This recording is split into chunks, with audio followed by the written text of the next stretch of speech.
A special thank you to each of our subscribers who make this channel possible. Here's today's story.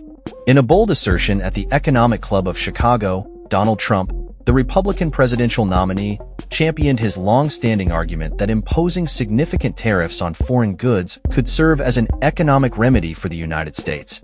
He painted tariffs as a tool that could generate substantial revenue for the government, shield American companies from international competition, and encourage foreign businesses to establish manufacturing operations within the U.S. To me, the most beautiful word in the dictionary is tariff. It's my favorite word. It needs a public relations firm, Trump declared, emphasizing his affection for the term amidst a supportive audience. However, mainstream economists have a different perspective. They argue that tariffs function as a tax on American consumers, ultimately resulting in higher prices and inflation. The discussion, moderated by John Micklethwait, the editor-in-chief of Bloomberg News, often veered off course as Trump redirected the conversation towards familiar talking points about immigration, voter fraud, and gender issues in sports. Despite the moderator's attempts to steer the dialogue back to economic matters, Trump utilized anecdotes and humor to maintain his narrative.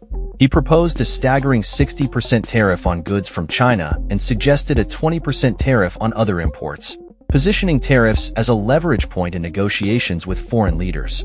Throughout the interview, Trump asserted that economists and journalists misinterpret the impact of tariffs, claiming they are paid by foreign countries rather than American consumers.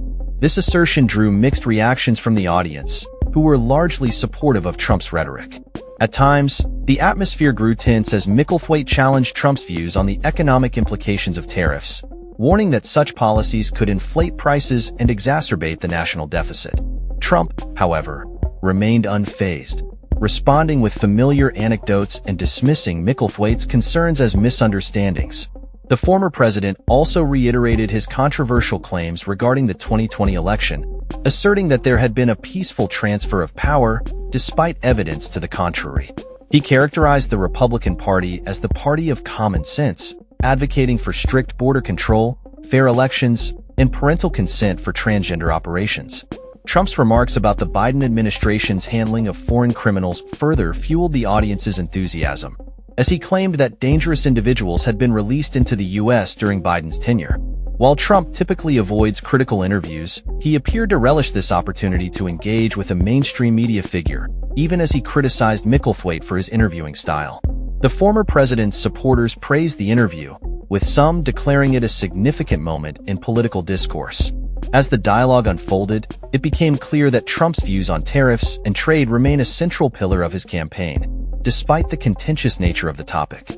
Whether or not his approach resonates with the broader electorate remains to be seen, but one thing is certain: tariffs will continue to be a hot-button issue as the election approaches. That's all for this story. We upload videos every day covering many different subjects, so hit that subscribe button to stay informed. Thanks for watching.